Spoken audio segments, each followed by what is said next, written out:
Bismillahirrahmanirrahim. Assalamualaikum warahmatullahi wabarakatuh.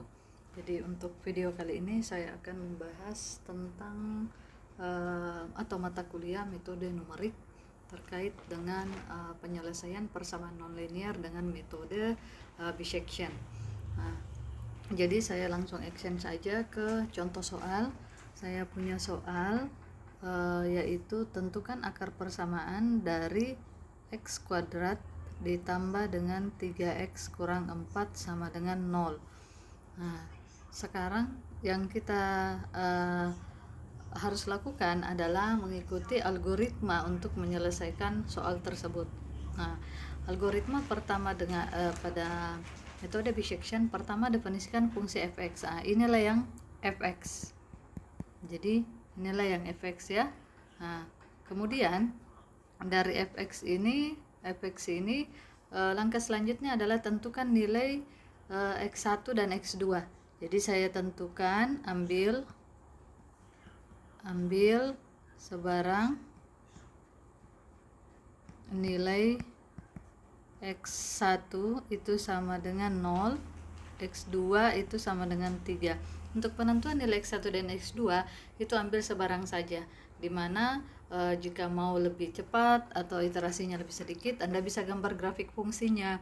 Nah, kemudian ambil interval nilai pada grafik fungsi. Namun jika soalnya misalnya Anda tidak bisa gambarkan dengan grafik fungsi, maka ambil sebarang saja ya, karena nilai x-nya akan diperoleh sama, cuma perbedaannya hanya dari sisi panjang iterasinya. Nah, itu untuk poin kedua dari algoritma. Poin ketiga, hitung fx1 dan fx2. Jadi saya mau menghitung nilai fx1. Artinya apa? Nah, saya substitusi nilai x1 sama dengan 0 ke persamaan pada soal. Jadi 0 kuadrat. Jadi di sini saya bisa tuliskan, saya ke bawah saja ya. Jadi saya bisa tuliskan bahwa fx1 di mana dia bernilai 0 tidak lain adalah 0 kuadrat tambah 3 kali 0 dikurang 4. Hasilnya adalah minus 4.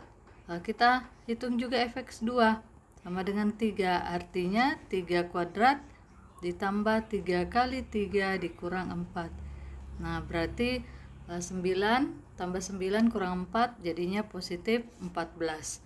Nah, kita masuk ke poin ke 4 pada algoritma bisection, yaitu hitung x3. Nah, hitung x3, jadi hitung x3. Rumus x3 apa? x1 tambah x2 per 2, karena ini metode setengah interval. Nah, jadi saya bisa tuliskan x3 itu sama dengan 0 ditambah 3 per 2, hasilnya 3 per 2, atau saya bisa tuliskan 1,5. Nah, sekarang didapat x3. Sekarang Anda sisa lanjutkan, hitung lagi fx3. Jadi fx3 yang 1,5. Artinya 1,5 berpangkat 2 ditambah 3 kali 1,5 dikurang 4, itu hasilnya berapa? Nah, jadi kita peroleh fx3-nya itu, kalau Anda menghitung manual ataupun menghitung dengan kalkulator, maka diperoleh dia adalah 2,275. Nah, sekarang setelah mendapatkan nilai x1, x2, x3 dan fx1, fx2 serta fx3, maka untuk lanjut ke iterasi selanjutnya ya, karena pada metode ini kita hanya cukup mengoperasikan dua nilai saja, yaitu antara x1, x2, di mana nilai x1, x2 baru itu sangat mempengaruhi pada pencarian nilai x3. Nah, pada algoritma kita cek akan menghasilkan apakah jika fx1 itu saya kali dengan fx3.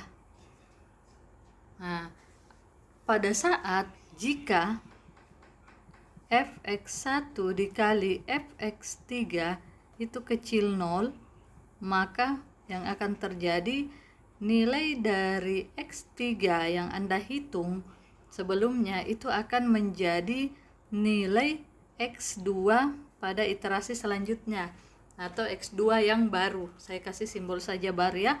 Dan X1 itu akan menjadi nilai X1 yang baru. Artinya nilai X1 pada iterasi sebelumnya ke iterasi selanjutnya itu tetap. Nah, tapi jika fx1 dikali dengan fx3 itu besar dari 0, maka yang akan terjadi adalah x3 itu berubah menjadi x1 yang baru pada iterasi selanjutnya. Artinya x2 itu nilainya akan menjadi x2 yang baru, dalam hal ini tetap. Itu. Nah, sekarang setelah dari sini kita bisa lihat tadi. Nah, pada saat kita mau cek sekarang kita fx1 dikali fx3. Coba nilai fx1 nya tadi berapa? Jadi pada saat kita lihat nilai fx1 itu adalah ini ya, ini, dan fx2 adalah ini, kemudian fx3 adalah ini. Itu. Nah, artinya fx1 nya adalah minus 4 dikali dengan 2,275. Anda tidak perlu tahu hasilnya, cukup pertanyaannya apakah dia kecil dari 0? Ya, kenapa? Karena minus, ini minus dikali dengan plus, maka akan menghasilkan minus. Karena dia kecil dari 0, maka bisa kita tuliskan bahwa nilai untuk iterasi kedua, artinya ini iterasi kedua, kita kembali ke algoritma poin kedua, tentukan nilai X1 dan X2. Nah, tadi kan kita katakan bahwa jika dia kecil 0, maka nilai X3 akan menjadi nilai X2 dan X1 tetap. Berarti saya bisa tulis X1-nya tetap 0 dan X2-nya itu kita ambil adalah nilai dari X3, bukan fx3 ya. Jadi nilai X3, nilai X1 tadi adalah 0, nilai X2 adalah 3, dan nilai X3 itu adalah 1,5. Itu ya. Jadi kita ambil di sini 1,5 itu. Nah, setelah diperoleh lagi nilai X1 X2 ya, kita kembali lagi pada iterasi ketiga, atau langkah-langkah ketiga, bukan iterasi ya, pada algoritma poin ketiga, yaitu dengan menghitung nilai dari X3 nya. Jadi kita menghitung lagi X3 sama dengan 0 ditambah, karena X1 tambah X2, ini rumusnya, ditambah dengan 1,5 per 2. Itu ya. Nah, sekarang setelah dijumlahkan, maka ini akan menghasilkan hasilnya berapa? 0,75 ya. Jadi 0,75. Nah, jadi X3-nya adalah 0,75. Nah, sekarang dari nilai X1 yang baru pada iterasi kedua, X2 dan X3 ini kita hitung lagi kembali semua fx-nya. Nah, tadi kan ini sudah ya. Nah, fx1 itu hasilnya adalah ini sama minus 4. Sedangkan fx2-nya itu sudah kita hitung juga, yaitu nilai dari fungsi 1,5 yaitu 2,275 dan fx3. Nah, sekarang fx3 masukkan nilai x 0,75 ke soal. Jadi kembali ke soal. Nah, saya langsung saja ya, nilai fx3 di mana X-nya adalah 1,5, yaitu fx-nya adalah minus 1,1875. Kalau ini sudah diperoleh, kita cek kembali lagi apakah nilai hasil perkalian dari fx1 kali fx3. Nah, fx1-nya bernilai apa? Minus. Fx2-nya bernilai fx3-nya bernilai minus. Nah, jadi itu ya. Jadi fx3-nya maaf ya, nilai dari ini tadi 1,5, oke, 2 minus. Oke. Di sini nilainya adalah lebih minus kali minus ya, hasilnya positif. Nah, maka dari sini karena kita sudah memperoleh hasilnya dia positif, maka kita di sini artinya lebih besar dari 0. Karena dia lebih besar dari 0, maka kita lanjut ke langkah selanjutnya, yaitu memperoleh nilai X1 yang baru. X1 yang baru ini adalah berapa dan X2 yang baru adalah apa? Kalau dia besar 0, maka nilai X3 itu yang kita peroleh akan menjadi nilai X1. Berarti 0,75 dan X2-nya tetap yaitu 3. Jadi seperti itu dan seterusnya ya. Dan seterusnya hitung kembali X3-nya yaitu dengan rumus 0,75 ditambah 3 per 2. Baru kemudian Anda menghitung fx1, nilainya itu sudah ada, fx2 dan fx3. Jadi kalau kita gambarkan dan seterusnya, nah jadi ini kalau kita gambarkan ya, kalau kita gambarkan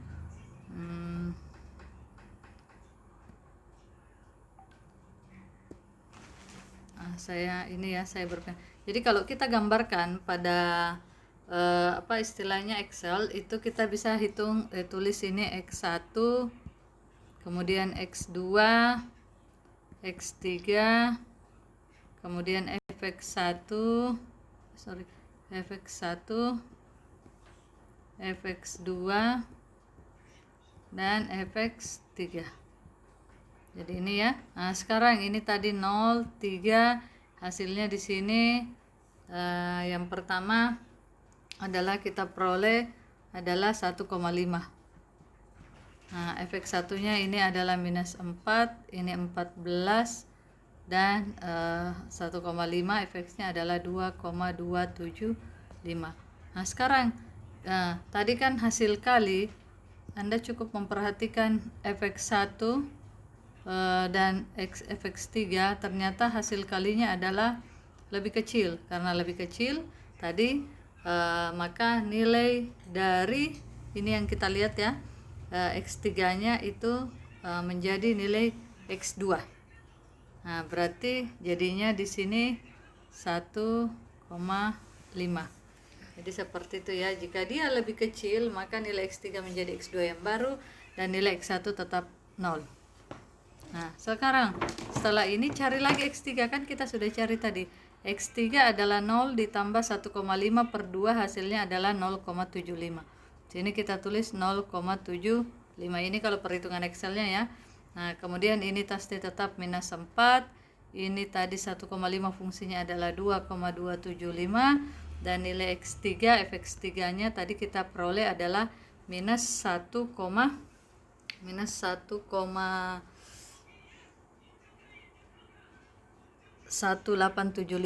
minus 1,1875.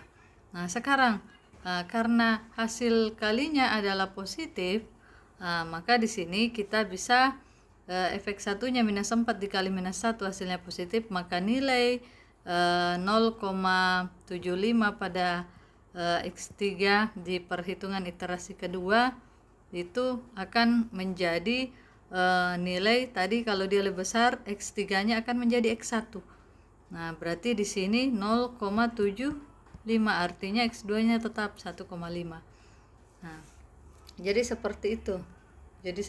Ya. Nah, kemudian Mas hitung lagi X3-nya. X3-nya artinya apa? 0,75 ditambah 3 per 2. Hasilnya adalah 1,125. Nah, cari lagi fungsinya. Fungsi 0,75 ini tadi adalah minus 1,1875. X2-nya tetap berarti 2,275. Dan nilai fungsi dari 1,125 tidak lain adalah 0,646 sekian-sekian. Nah, ini bisa Anda hitung lagi di Excel. Sekarang lihat lagi nilai fx. Anda perhatikan nilai dari fx1 itu minus dan fx3 positif. Artinya dia akan menghasilkan nilainya negatif. Karena dia negatif atau kecil dari 0, maka nilai x3 pada iterasi sebelumnya itu akan menjadi tadi adalah x2. Berarti di sini menjadi 1,125 dan ini tetap 0,75. Nah, hitung lagi X3. Caranya menghitung adalah 0,75 ditambah 1,25. 0,7 itu ya, 0,75 tambah 1,25 per 2. Jadi hasilnya adalah 0,9375. Nah, cari lagi fungsinya. Ini tadi fungsinya 0,75, dia akan tetap berarti 1,1875. Nilai fungsi X2 adalah 0,6406 dan fungsi ketiga dari 0,9 adalah minus 0,340 dan seterusnya. Nah, jadi setelah ini kita lihat lagi, oh hasil kalinya positif, berarti ini karena dia positif maka nilai X3 menjadi X2. Berarti di sini saya ambil adalah 0, di sini adalah 0,9375. Kalau dia lebih besar berarti X3 menjadi X1 ya. Jadi X3 menjadi X1. Nah, jadi ini menjadi 0,9375, ini tetap 1,125.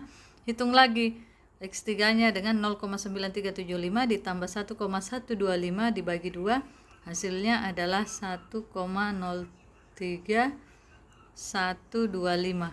Nah, fungsinya ini tadi adalah minus 0,340 sekian-sekian.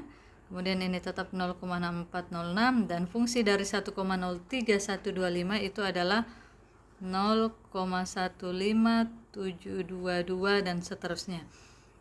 Nah, jadi di sini kita lihat lagi hasil dari ini dengan ini hasilnya adalah minus. Kalau minus maka X3 itu berubah akan menjadi X1. Akan menjadi X2. Kalau dia negatif ya, kalau kecil X3 menjadi X2 ya. Nah, berarti di sini 1,03125, ini tetap 0,9375. Jadi kerjakan seterusnya. Nah, sekarang pertanyaannya kapan dia berhenti tergantung soalnya. Jika pada soal tidak ditentukan, maka Anda bisa mencari karena numerik itu cari saja yang errornya paling kecil. Cara mencari error, jadi tambahkan satu kolom. Ini pasti belum ada. Nah, error kedua kalau kita melihat dari X3-nya itu maka di sini Anda bisa tulis 0,75 dikurang 1,5 dibagi dengan 0,75. Ini mutlak ya. Nah, sampai errornya kecil. Atau Anda bisa lihat sampai nilai X3-nya dia konvergen. Dia konvergen ke suatu ke satu nilai. Ke satu nilai.